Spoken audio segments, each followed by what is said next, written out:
welcome to a special All-American edition of the Odds On Favorites podcast. I'm Drew Goldfarb, joined as always by Rick Rockwell and Taylor Smith. Today's show is going to be quite a bit different. To celebrate the 4th of July, this week we'll be debating American topics. Two of us will debate each topic, given 2 minutes to state our position. And then the third person will get to ask a follow-up question before picking which argument was better. We're starting with Rick versus Taylor here, the Nathan's hot dog eating contest. Woo! That is an American 4th of July tradition. So the question here is, who is the best hot dog eating competitor of all time? Rick, you go first. Your 2 minutes begins now. Okay, I'm not even sure if I'm going to need my full 2 minutes because I have just a few points to make here. Kobayashi changed the entire landscape of this contest. If it wasn't for him, there would be no Chestnut. He came in and doubled the previous record from 25 to 50. Think about that for a second. You got a guy that was half the size of all the competitors, comes out of nowhere, basically flew in from Japan that morning, got off the plane, went over there and ate 50 hot dogs. And how he did it was also far and away different than how everybody was doing. He was biting, he was shaking, he was standing, he was drinking. He was doing things that other people weren't doing at that time or even before him. He changed the way people were consuming hot dogs in that competition. He changed the entire landscape because no longer could just your average Joe come out there. I mean, I could eat a good amount of hot dogs. I don't know if I could eat 20 in the amount of time it would take, but I can eat a good amount. That's nowhere near what Kobayashi was doing when he came in there and just crushed the competition. And also keep in mind this, when Chestnut first came in 2005, he had almost half of what Kobayashi put up. And Chestnut was beaten by a girl, okay? Sonia Thomas beat him that year by 3. I believe it was 35 to 32. Kobayashi was never beaten by a woman in hot dog eating contests that I know of anywhere in the world.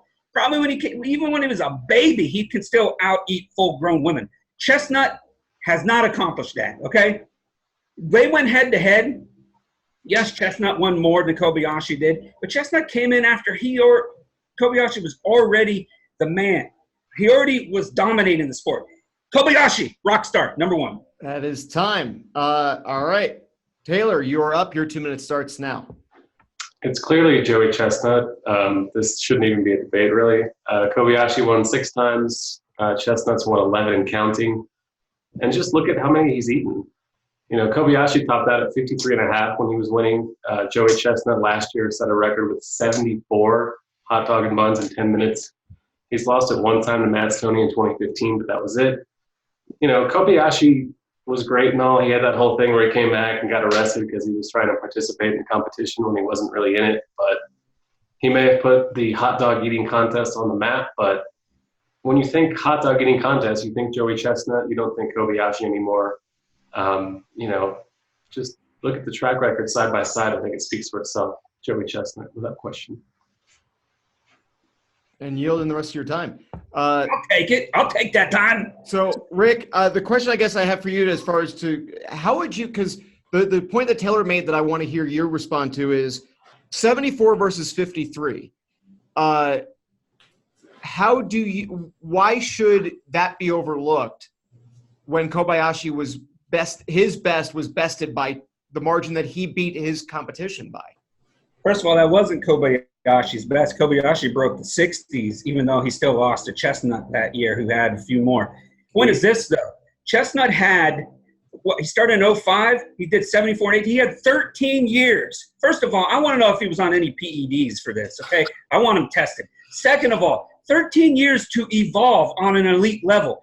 The only reason Kobayashi wasn't still involved is he had financial contractual issues with Major League Eating. Otherwise, he still would have been a part of it. He had an 8-year run in this contest. Okay. Chestnut had 13 years and counting. Chestnut did not even break 50 for several years. Like, come on now. Kobayashi came in and did 50, smashed everything. So the question that I'm going to ask to Taylor as a follow-up then is when you talk about the one point that I liked from Rick's was that Kobayashi was the one who changed the game. Did Chestnut change the game? I think he just built on the game Kobayashi may have started, but just the heights he's taken it to in the mid-70s in 10 minutes, that's just incredible. And Kobayashi wasn't even touching that. I just think that the sheer amount he's able to do, and every year he seems like he's besting his own record. 70, 71, it's like watching Bonds in his prime. So just the margin of victory and the sheer dominance over the length of time, I think, speaks for itself. Okay, so I like that argument at the end there. Basically, it's Bonds versus Ruth, the way that Taylor was just putting it. Bonds cheated! So, Ruth! Considering you were wearing a Lance Armstrong shirt 5 minutes ago. You have no proof.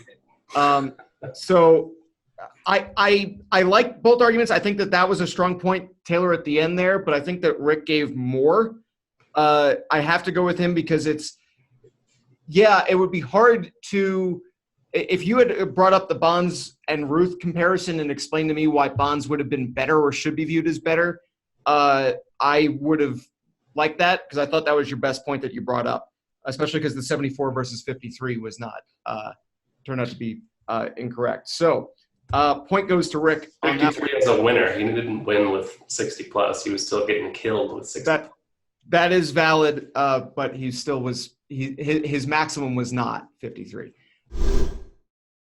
So next up, me versus Taylor with Rick moderating. Which team is more America's team, the New York Yankees or the Los Angeles Lakers? Taylor, you go first. Rick, you got your timing ready? I'm ready. Go for it, Taylor. I think it's definitely the Lakers. If you just look, the Yankees have the longevity and stuff with all their championships, but the Lakers are the glamour franchise of the NBA. They've won 16 titles, second all time behind Boston, but I don't think anyone would say the Celtics are America's team. The purple and gold is iconic, and even in this down period we've seen lately, they're still able to attract star players. We've seen LeBron, obviously, Anthony Davis, maybe Kawhi Leonard goes there too. Just, I think their destination status speaks for itself, and I think that's singular in American sports. I don't think there's another team out there that really attracts players the way the Lakers do. The Patriots, not the same. The Yankees, not really the same. Basketball is different in that the players have a lot of power, and they exercise that power by going to the Lakers a lot. And, it hasn't amounted to success in recent years, but it seems like they're trending back upward. I think their longevity, they had like a 40-year run or something where they didn't miss the playoffs. It's just, the down period lately kind of hurts the argument, but I just think on the whole, the Lakers are pretty clearly America's team at this point. Okay. All right. Ready, Drew? I'm ready. Go. All right. Well, since moving to Los Angeles, the Lakers have won 11 NBA championships. They've had Magic, Kobe, Shaq, LeBron in that time, amongst others. But when the NBA exploded in popularity, it wasn't because of the Lakers. It was because of Michael Jordan. The New York Yankees have always been the team in baseball. Babe Ruth made the sport a national pastime when he started belting out more home runs in a season than most teams did in a year. 27 World Series titles, 5 since 1996, which matches the Lakers, by the way. The only decade in which the Yanks have not won a World Series championship in the last 100 years is the 1980s. Every kid has grown up with the Yankees as a winner. Ruth, Gehrig, DiMaggio, Mantle, Berra, Mr. October, Reggie Jackson, Mr. November, Derek Jeter, all Yankees, national icons. Don Larsen's perfect game, Roger Maris breaking Babe Ruth's record, 40 American League pennants. It's all New York. Even when they were bad in the 80s, George Steinbrenner was the only sports owner most people in this country could have named. Always packing Yankee Stadium at home. The Yanks are consistently better than any other team on the road. There's a reason the Yankees were one of only 2 teams featured in Major League Baseball's first foray into Europe. Doesn't matter who it is, what that season's expectations are for the team. You can always expect at least one Yankee to land an MLB's top-selling jersey list every year. It's been Aaron Judge since he got called up as a rookie.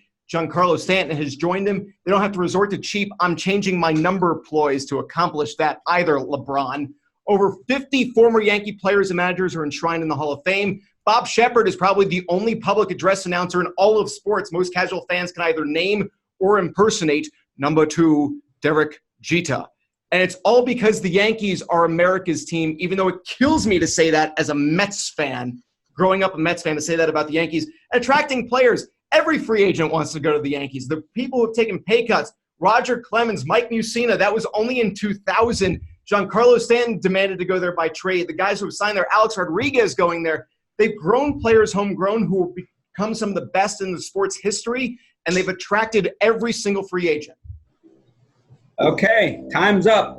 You know what? I don't even need to do a follow-up question here. Okay, I think you're asking the wrong person to judge this one.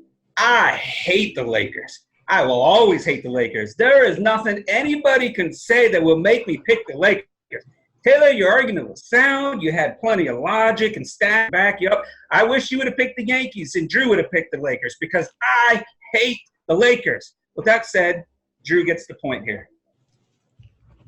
Okay, there. I guess that works. So it's now me versus Rick with Taylor moderating this topic. Which regional sport is more American, hockey or NASCAR? I'm up first, so Taylor, when you're ready, just let me know. 3, 2, 1, go. This argument's simple for me when you break it down. There are two major reasons why hockey is more American than NASCAR. The first is youth programs. The second is spread. First part, simple, straightforward. There's no youth driving leagues. No kids are driving like vehicles and racing on a racetrack. Maybe with BMX bikes, maybe with roller skates, but that's about it. There are plenty of youth hockey programs across the country. Roller hockey, street hockey, ice hockey. Kids everywhere probably played the sport in some way growing up. I'm a huge car guy, never drove beyond my dad letting me steer the car into the driveway one time until I was in my mid-teens. Hockey, meanwhile, played it in driveways, played it in cul-de-sacs, on basketball courts, school gymnasiums, versions of it in middle school and elementary school, and of course on roller and ice rinks. I think most kids have a similar experience growing up, even those who grew up fans of NASCAR. Second point is more to the key to this debate, I think. Both hockey and NASCAR are considered regional sports. Hockey is more popular in the north, NASCAR popular in the southeast. But there are only 3 states NASCAR holds a race in that has not produced an NHL player: Kansas, Kentucky, and Nevada. And we know Nevada is going to be changing thanks to the Vegas Golden Knights. Florida, Georgia, Tennessee, Alabama, North Carolina, South Carolina, California, Virginia, all home to an NHL player. Only 22 states have claimed home to a NASCAR driver as of 2016. NHL has teams thriving in Florida, California, Tennessee, Texas, Nevada, the Carolinas, the Virginia, Maryland area, Ohio, and more, all states with a NASCAR track and fan base. I don't think NASCAR can say that about many of the states that the NHL dominates. I don't think that there's going to be thriving races held in Minnesota. I don't think you're going to see that. I don't think Buffalo is clamoring to see NASCAR races come to Ralph, to the Ralph in the offseason. The NHL is more widespread. Hockey is more widespread. And there are fans in Nashville where it's one of the biggest fan bases of the sport. That's it? You're done? Cool. All right, Rick. I'm ready. Tell me when to go. Go? Go now. Listen, how can you say a sport is more American than the other when that sport was created in another country? Okay? Hockey was birthed in Canada. It wasn't birthed in America. It didn't even grow in America. It grew in Canada before they finally spread into America. NASCAR is all about America. You've got, first of all, they started because of America's, the prohibition on alcohol. Please, tell me how hockey got its start, okay? Everybody knows NASCAR started because of bootleggers. So they go from bootlegging to racing each other, to racing in bigger tracks, to becoming one of the most popular sports in America, crushing the NHL in the ratings. Second of all, how many hockey players can the casual fan name? 2, maybe? All time? 3 or 4? They know NASCAR drivers more than they know NHL players because they're on more commercials. They have more sponsorship deals. They're more of a mainstream character like Dale Earnhardt Jr., Danica Patrick, Dale's daddy, Richard Petty. You can name these stars, Jeff Gordon. You can't name hockey stars unless you're a real hockey fan. Because guess what? You don't see hockey players in casual mainstream commercials. Not nearly to the level of NASCAR. Not only that, NASCAR does have youth leagues. They're called dirt tracks and kart racing. You can race from as a kid all the way up to professional. Just read Jeff Gordon's documentary, how he started off on the karts and became one of the sport's greatest drivers of all time. There's tracks everywhere in this country. First, and if it wasn't for Wayne Gretzky, hockey wouldn't even be big in America. But you had Earnhardt and Petty and Waltrip and Baker and Parsons and on down the line. Who made NASCAR popular?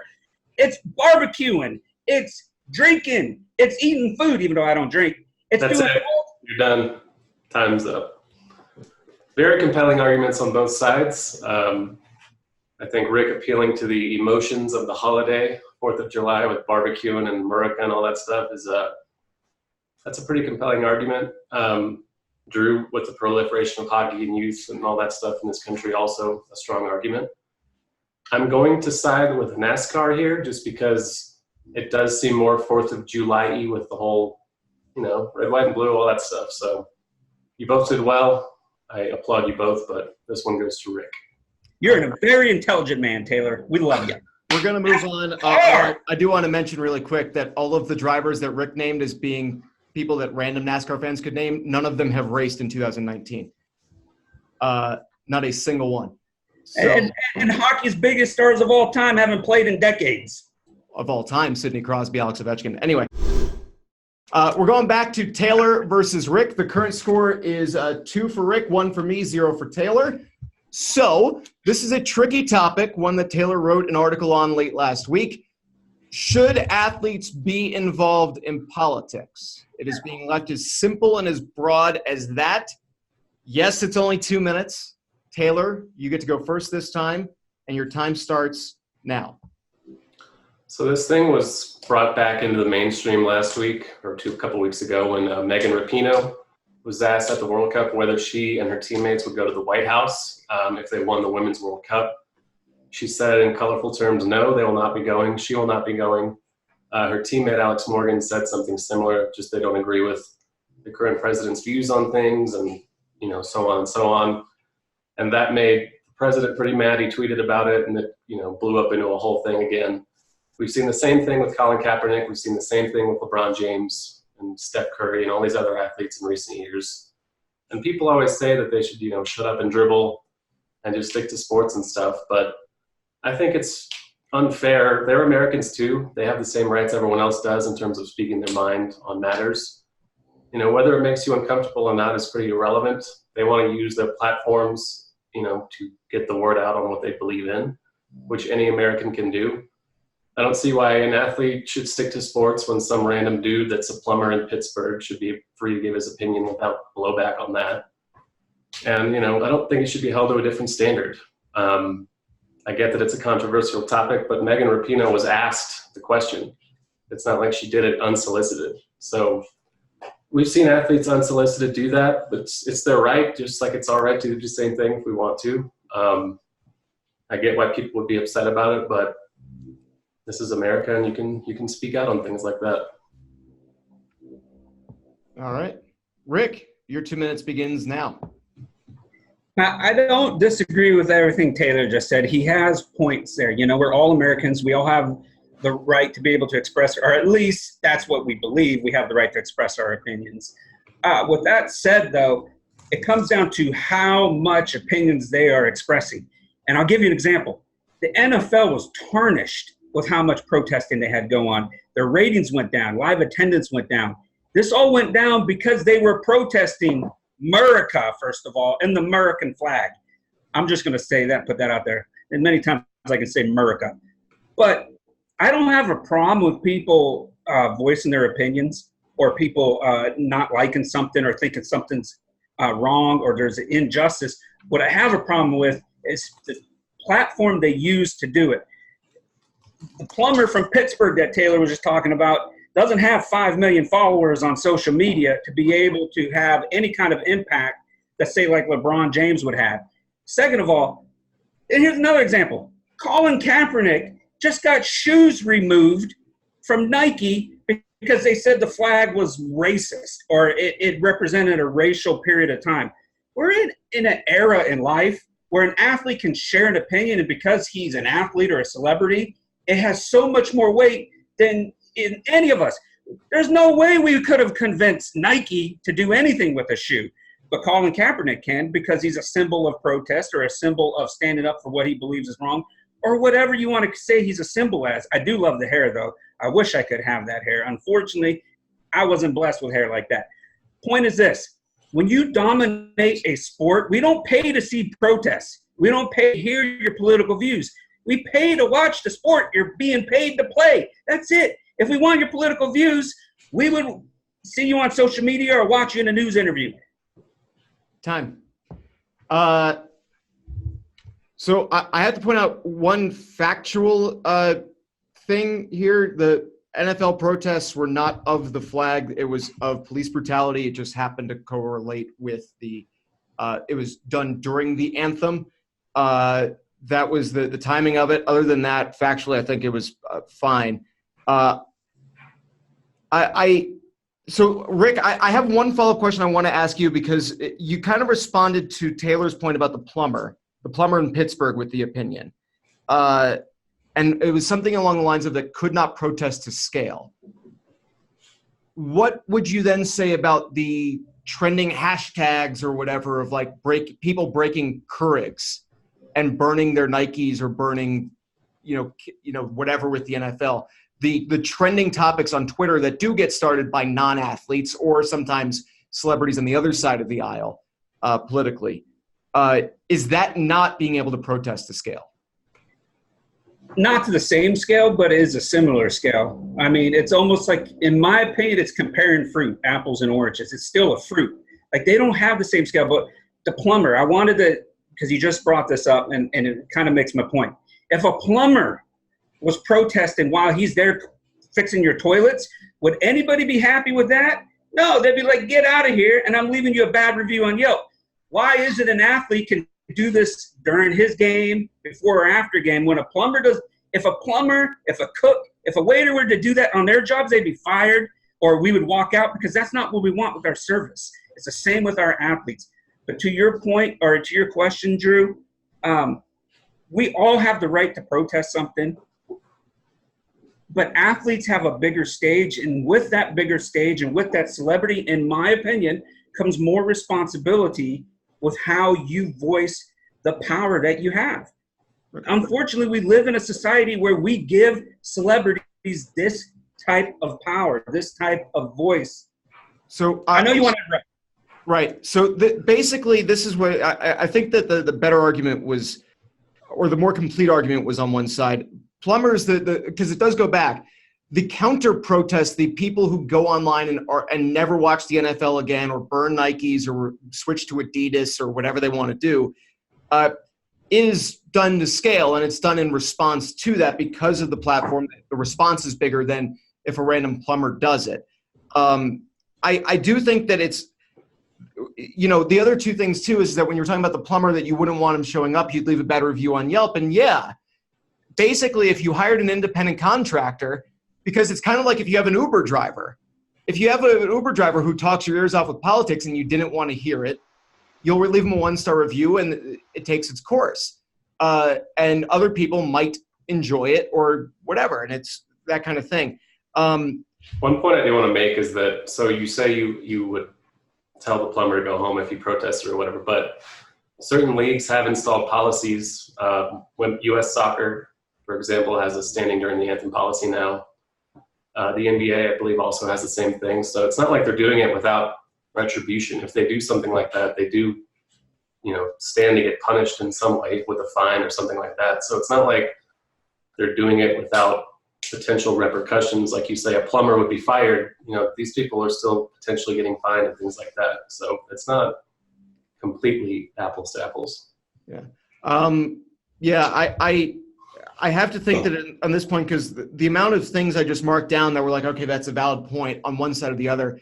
I think that regardless of the thought on which side may or may not be properly correct, I think that Taylor made more points as to why that might be the better side to this argument.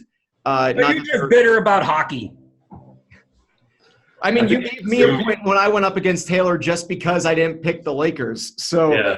I think that, I wrote it down. The Americans too, the plumber in Pittsburgh gets platforms, which, they get platforms in political debates on national television. It would be a different standard to say that someone, because they have a larger Twitter base, would have to not give an opinion or give fewer opinions.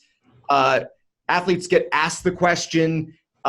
They basically are, they're not necessarily giving it out unsolicited, although some do. And if they do, it's their right. The right to speak out as an American, and it is an American right that at least the government can't. People often confuse the First Amendment for being that there is no repercussions. It's that there's no government repercussions. But on the other side, it had the NFL tarnished by the protest. Yes. Taylor made the point that he had chimed in where that they made policy changes. Yeah, but he didn't do that with a follow-up. That was an illegal point. It was even well, if you had a chance to follow up. I hadn't followed up yet. That was my fault. Because he didn't ask. That was an illegal point. Qualification. Rick had the Nike shoes thing where it's kind of that whole discussion on as far as what constitutes crossing the line. And the camp protest of scale, I think, was countered. And because I marked that one down too, because it is as good of a point as there can be. But I think that the smaller protests, when it is done by a number of people independently, does get the same kind of attention from different outlets and online, where one person sending a tweet with a hashtag of boycott NFL does not get the same play as a million people tweeting out the same hashtag. So I think that Taylor had more undisputed points on that. So that's where I'm going on that side. Taylor gets the point. He's on the board. It's now 2-1-1. We now go back here to Taylor versus me. Question is, which American city is most deserving of the next MLB team? With, of course, the talks about the Tampa Bay Rays splitting time between Tampa and Montreal. We've got to figure out what American city would be most deserving of an MLB team. I'm going to be going first. So, Rick, cue me. Give me my countdown whenever you're ready. 3, 2, 1. All right. The answer here has to be Charlotte, North Carolina. The Carolinas as a whole just love and adore baseball. College baseball is huge in South Carolina and, of course, at Wake Forest. Winston-Salem, only about an hour away. North Carolina has produced such major league talent as Madison Bumgarner, Corey and Kyle Seager, Ryan Zimmerman, and even Moonlight Graham of Field of Dreams fame, the guy who was mentioned in one of those flashbacks, which was amazing, a fantastic film. But the fans are there too, which is, of course, a very important thing when you're talking about supporting a major league team.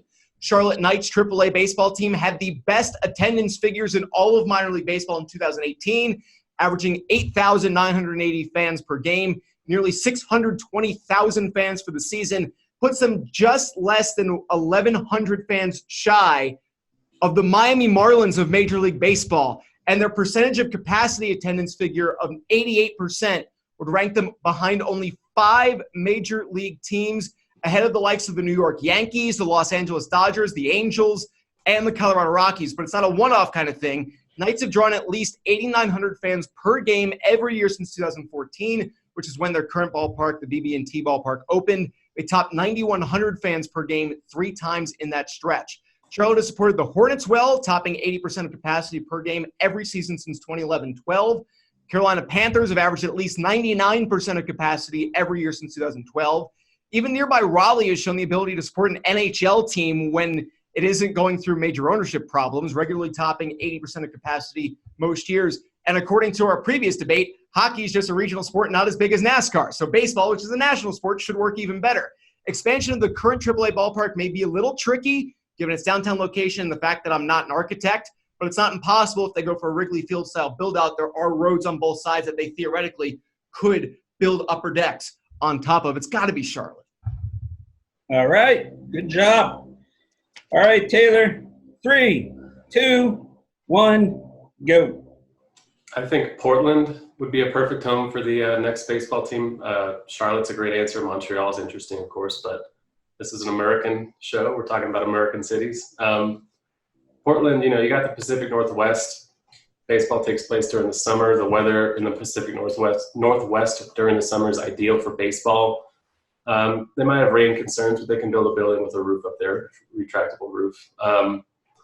Portland's also a great sports town with baseball history dating back to the 1860s. They've had several minor league teams. The Northwest League's Hillsborough Hops are their current team. They rank 3rd in the Northwest League in attendance per game. They're rabid for the Trailblazers. They're rabid for the Portland Timbers of MLS. They ranked 6th in NBA attendance last season. Sorry, 7th. And they ranked 4th in MLS attendance so far this year. There's already an investor group that's pledged over $1 billion to try and get a stadium built up there, so they're not having to use public money, in theory, to get their ballpark nice and on the water, too. Excuse me. And then they have, Russell Wilson's interested in getting it done. Ciara is also on board. They have big names behind the team. They have a natural rival there with Seattle, the only other team in the Northwest. So Seattle, who has to travel more than any other team as it stands now, would have a natural rival, so that's nice for them. I just think it all makes sense. The Pacific Northwest is pretty barren as far as baseball goes and sports in general. Portland's proven it can support big league teams, and I think baseball makes a lot of sense. Okay. If you don't have a follow-up question, I do have a follow-up remark. No. I do have a follow-up question. Okay. So, Drew. Yeah. What would you name the baseball team in Charlotte? In Charlotte? So there is a minor league team that is in the Carolinas. I believe they just go by Carolina, or it may be a town. But it is actually, and I'm not just saying this because of who the judge is on this. It is, I think, one of the most creative ways of paying tribute to a popular athlete sport that was big in the area. It allows itself for a great color scheme. It is also a unique and fantastic name, and there is a team in the Carolinas playing, I think it's single-A baseball. It is the Charlotte Intimidators. You would go with black and red with a little bit of silver and a little bit of white, and you'd be paying tribute to the NASCAR heritage. You'd be paying tribute to Dale Earnhardt.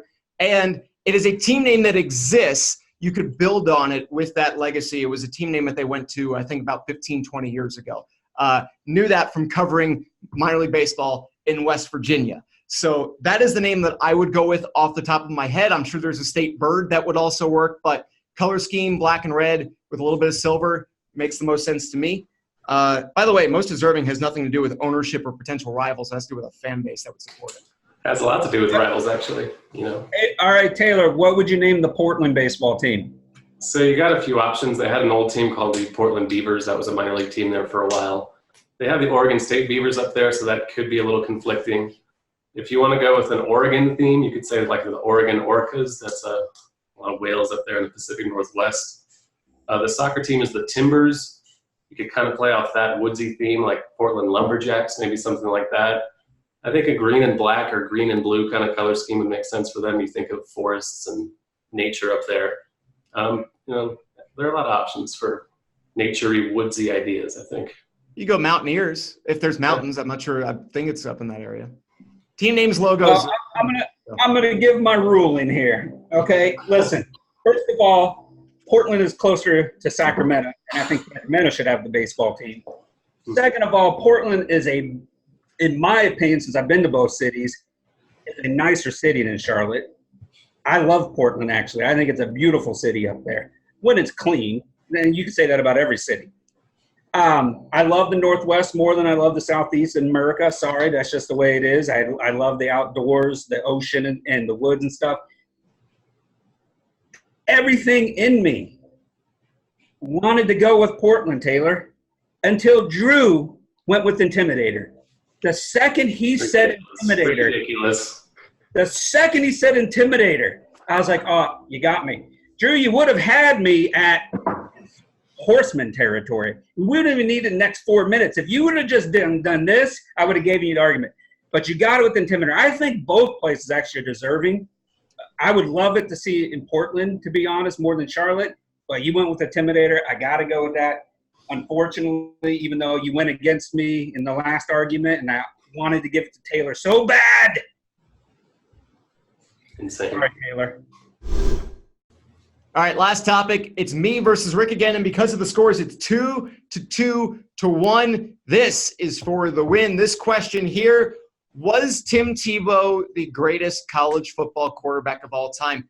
College football, very American. Tim Tebow played at Florida, of course, about 10, 15 years ago. Was he the greatest college football quarterback of all time? Rick, you get to go first. So, Taylor, you'll be the judge. You can count. Wait. I thought the debate was he better or not than Charlie Ward? Well, we could do that version if Taylor was up for that. That's the question.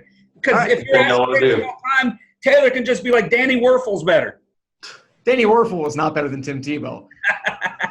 I would argue for Tim Tebow. You've been waiting 15 years, man. You go first. I have no problem waiting. I went first in our previous debate, which is why this ranges. Man. So, Taylor, it's Tim Tebow versus Charlie Ward. He's got Tebow. I've got Ward. Count Rick in whenever you're ready. All right, Rick. 3, 2, 1, go. First of all, does anybody even remember Charlie Ward? Let's start with that. Everybody knows who Tim Tebow is, okay? He might not have had a great NFL career, but the man was resilient. How many NFL playoff games has Charlie Ward won? Okay, exactly. How many poses does Charlie Ward have compared to Tim Tebow? No, they both have the Heisman pose, but Tebow's got his Tebow pose. Tebow was a revelation to college football. Charlie Ward came in. Yes, he had some fancy numbers and stuff. Tebow broke records, okay? Let me tell you something. When you rush for 23 touchdowns in one season, more than any running back, you break conference records and you're a quarterback? You're a quarterback. You have 23 rushing touchdowns. No other running back in the nation had even 20 at that time. No, I looked it up. Second, 32 touchdowns to 6 interceptions in 2007, the year he won his Heisman Trophy. 172.5 rating. Tebow finished college with so many records. Charlie Ward shouldn't even be mentioned in the same breath. He had more rushing touchdowns as a quarterback than any running back in SEC history. Please, what did Charlie Ward do? Listen, this is the reason why you're going with Charlie Ward. I'm going to get right to the crux of it, okay? Because we know Tim Tebow. We all know Tim Tebow. He might not be the best baseball player. He might not be the best NFL quarterback, but he's the best college quarterback. He changed the game. Charlie Ward didn't change anything. Tim Tebow's marrying Miss Universe, okay? Who did Charlie Ward marry? Probably someone who worked at 7-Eleven. Hey, this is the point. You're an FSU guy. That's why you're going with Charlie Ward. You hate Florida. That's why you hated Tebow. It's all about Florida State versus Florida, Taylor. Don't let it win. Time is up. Drew, your time starts right now. Tim Tebow's best statistical season was 2007 when he threw for 32 touchdowns, only 6 interceptions, topped 3,000 yards for the only time in his 3 years as a starter. Those numbers ranked him 8th in the nation in touchdowns, outside the top 20 in yardage. He was 11th in completion percentage, even with all those little quick slant and jump passes he was throwing. Charlie Ward was a similar player style-wise to Tebow, a passer and a runner, 15 years before that, and playing up in Tallahassee at Florida State. Like Tebow, starting quarterback for 1 national championship, won 1 Heisman Trophy. Ward started only 2 years at FSU, played only 11 games in each of those years compared to the 13 or 14 Tebow had.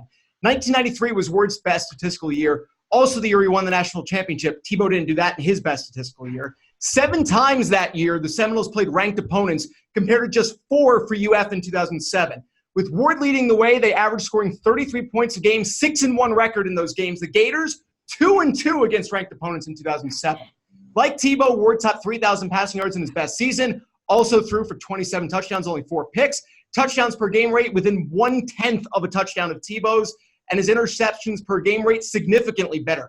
Yards per game, 24 yards more than Tebow's. Ward's pass completion percentage that year led the nation. His total passing yards ranked 14th. He was 5th in passing touchdowns. Tebow's rushing stats are impressive, but had more to do with his offensive line and Urban Meyer's play calling style compared to Bobby Bowden's pro-style offensive scheme. The athleticism wasn't there for Tebow like it was for Ward. While Tebow was unable to sustain that type of play at the next level, Ward was a first-round pick in the NBA, starting 52 games in his career for the FSU men's basketball team, leading them to an NCAA tournament appearance. True sport athlete, knew his worth as a top-rounder, told NFL teams he would play just in the NBA if he wasn't a first-round pick in the NFL. Ward wasn't used to sell merchandise, was never given a media tour, an entire network dedicating a day to celebrate his birthday. Just play the game better. Time is up. Very compelling, very statistic-based argument there. Rick went more with the sentiment, I think. The one thing about Ward is longevity. You mentioned that he only started 2 years. His first year as a starter, he threw 22 touchdowns with 17 interceptions. Fairly underwhelming. Tim Tebow did it for 3 years. Two-way player. Mind if I chime in really quick? Just to No. Rick, you'll have your time. Not about the statistics. Okay. FSU was in a situation where they finished in the top 5 of the AP poll 14 years running. And during that time, I think like most, maybe 10 or 12 of those years, they only ever started a junior or a senior at quarterback. They were recruiting and developing, which is why Ward played as a freshman. He made like one appearance, was redshirted as a sophomore, then was a backup in his sophomore season. It was because they were grooming him to take over the reins. They finished in the top 5 in the AP poll in '92 with those stats. Listen.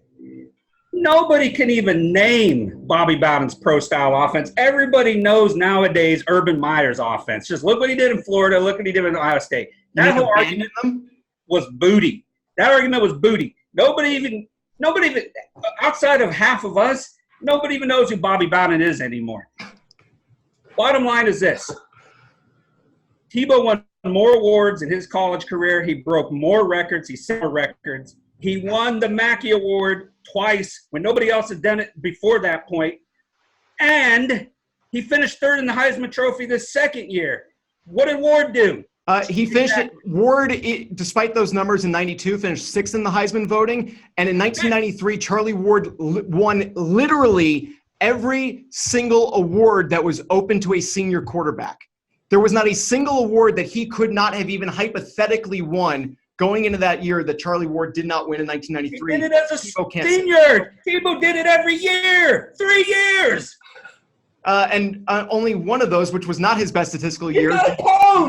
Did UF win a national championship? It was all about America.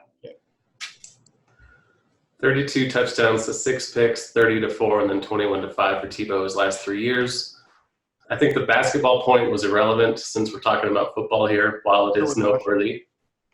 You gotta adjust the games though. It's in 11 games versus in 13. The average. No. You don't tell Taylor what to do. Taylor, you're the man. You're a genius. You know what you're doing. 7 ranked opponents, 6-1 record. 4 ranked opponents, 2-2 record. I think the longevity is what takes it for Tebow. I know Charlie Ward, different situation. Not his fault.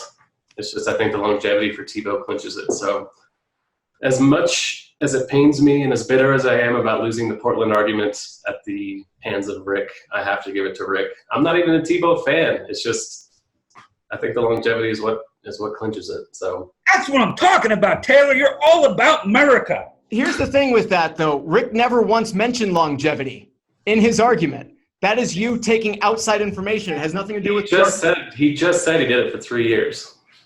He didn't do it for 3 years. He didn't top 3,000 yards again outside of 2007. You're going to have to wait another 15 years for that argument, buddy. His numbers in 2008 and in 2009 were nowhere near as impressive. His interception numbers were higher. His touchdown count was lower. His yards were about 400 or 500 yards lower for the season. And he did that in 14 games, not 13 games, when it came to, I think it was 2009. He played 14 games. Statistically, he was never even remotely as good in 2008 or 2009 as he was in 2007. I'm not doing that looking at it. I just know it. I was in college when Tim Tebow was running roughshod over the entire state and all the garbage opponents they would schedule, like Vanderbilt and like USF and FAU. I hope all the Gators fans out there, the Gators alums, send all their comments and emails and Twitters and everything. Tim Tebow is the 3rd greatest college quarterback of all time to play in the state of Florida. And Chris Winkie? No, I'm not even talking about Chris Winkie. I'm talking about Gino Torretta. I'm talking about Vinny Testaverde. I'm talking about Ken Dorsey. I think if the argument had been Tebow against the field, that's more compelling than Tebow against That was what it was originally. I gave Rick a fighting chance by making it versus Charlie Ward. Ken Dorsey won more games than Tebow did, lost fewer games than Tebow did, had better passing numbers than Tebow did, had a longer NFL career than Tebow did. And like the most loaded college team of all time, to be fair. He did. And Tim Tebow had like the 2nd greatest college team of all time. Yeah. I mean, at least one of them killed people. I would say allegedly, but he was convicted. I know Massachusetts, because he killed himself, removes the whatever it is. It becomes like a mistrial or something because he technically couldn't exhaust everything. But anyway, we are moving on. So the very first time here, Rick ends up as the winner, 3 points for him, 2 points for me, 1 point for Taylor. I'm deducting 2 points from Rick because he held that pose for longer than 15 seconds. It's a 15-yard penalty, so I deduct 2 points. Missed the 2-point conversion now. You're back down to 1. I'm your winner at 2. Taylor with 1, Rick with 1. That is going to do it for this special edition of the Odds On Favorites podcast. Be sure to like, share, and subscribe to the Odds On Favorites YouTube channel, and head on over to gamblingsites.org for more from all three of us. They have been Taylor Smith and Rick Rockwell. I'm Drew Goldfarb. Thank you so much for watching. Have a great 4th of July. We'll see you next time. Charlie Ward was so much better.